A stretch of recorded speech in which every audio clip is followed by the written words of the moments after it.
સગીર જે ગર્ભવતીનો મામલો સામે આવ્યો છે, શું છે સમગ્ર મામલામાં? એક 12 વર્ષની દીકરી સગીર ગર્ભવતી થયેલી હતી એવું મારા ધ્યાનમાં આવેલું હતું.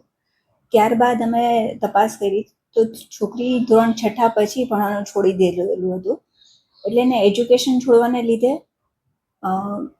એક છોકરા સાથે પાડોશમાં છોકરા સાથે રહેવાનું શરૂ કરી દીધેલું હતું. એથી અમે અત્યારે અમારી સંસ્થામાં છોકરીને એડમિશન કરાવીએ છીએ અને એડમિશન પછી એનું શિક્ષણ શરૂ કરાવીએ છીએ. અને હાલ અત્યારે છોકરી ગર્ભપાત થઈ ગયેલું છે. છોકરી અત્યારે હાલમાં કેવી રીતે ટેકલ કરશે તમે સમગ્ર મામલાને? અત્યારે છોકરીનું કાઉન્સેલિંગનું સેશન ચાલે છે અને એના મમ્મી પપ્પા સાથે રહે છે. અને થોડાક ટાઈમમાં અમારી સંસ્થામાં એને અમે લઈને એના કાઉન્સેલિંગ થશે અને ન્યાયનું ભવિષ્યમાં એજ્યુકેશન શરૂ કરવાનું કાર્યવાહી ત્યાં શરૂ કરીએ છીએ.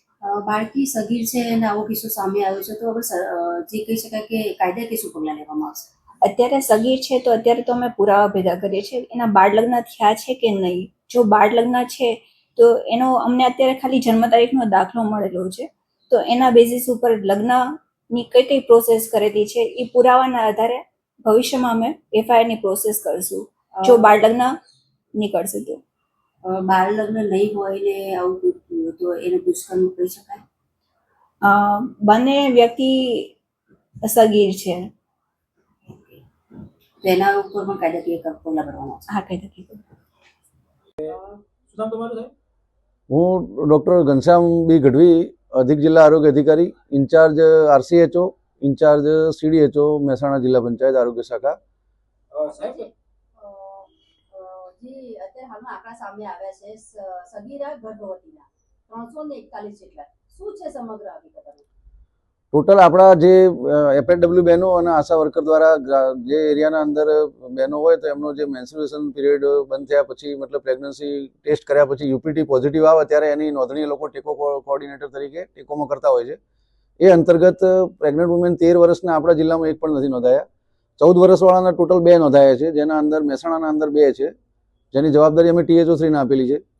પછી પ્રેગ્નન્ટ વુમેન ટોટલ 15 વર્ષથી ઉપરના આપણા 34 થાય છે, 16 એબોવ વાળા 76 થાય છે, 17 વર્ષથી ઉપરના 229 અને ટોટલ આપણે બધાનું કરીએ તો 13 વર્ષથી મળી અને 17 વર્ષના ટોટલ આખા જિલ્લાના 341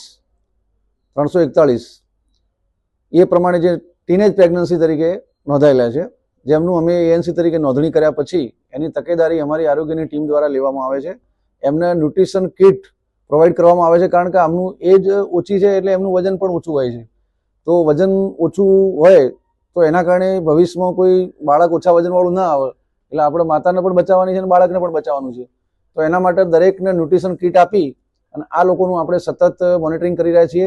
અમારી મેડિકલ ઓફિસરની ટીમ, THOની ટીમ, CHO, FHW, આ બધા જે તે મેડિકલ કોલેજ છે નજીકની, એના અંદર GMERS, Vadnagar district hospital Mehsana, એના અંદર આ લોકોને આપણે એડમિટ કરવાના અને એનું સારું આઉટકમ આવે પ્રેગ્નન્સીનું, માતા અને બાળક બંને જીવિત રહે તે માટેનો આપણો પૂરેપૂરો પ્રયાસ છે. આમાંથી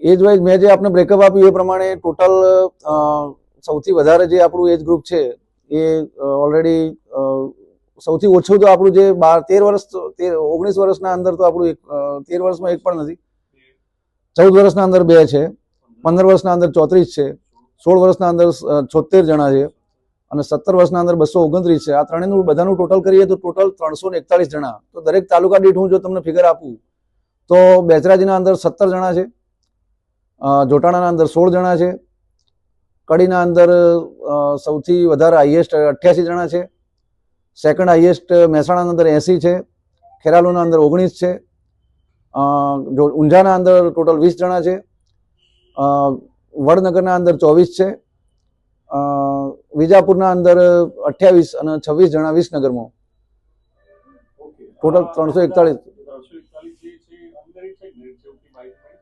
આમની નોંધણી આપણે એઝ એ પ્રેગ્નન્ટ વુમેન તરીકે નોંધ કર્યું છે એને, પ્રેગ્નન્ટ વુમેન, અને એનું એજ વાઇઝ અને લો વેઇટ જે રીતે રાજ્ય કક્ષાએથી આનું સતત મોનિટરિંગ થતું હોય છે.